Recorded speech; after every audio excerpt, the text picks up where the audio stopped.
করছি এই 3 বছরে। জনপ্রশাসন মন্ত্রণালয়ে সংযুক্ত অতিরিক্ত সচিব শায়লা ফারজানাকে বিশেষ ভারপ্রাপ্ত কর্মকর্তা বা ওএসডি করা হয়েছে। শায়লা সাবেক অতিরিক্ত পুলিশ মহাপরিদর্শক ও বিশেষ শাখার প্রধান মনিরুল ইসলামের স্ত্রী। মনিরুলকে ইতোমধ্যে বাধ্যতামূলক অবসরে পাঠিয়েছে সরকার।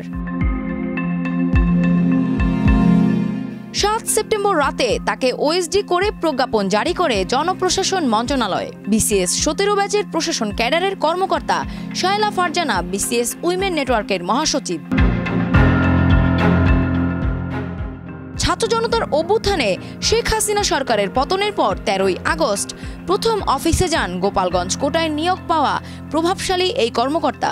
এ সময়ে বিগত দিনের পদোন্নতি বঞ্চিত কর্মকর্তাদের একটি দল তার কক্ষে প্রবেশ করে তিনি কেন এসেছেন তা জানতে চান। তাকে আটকে রেখে ক্ষোভ ঝাড়তে থাকেন বঞ্চিতরা।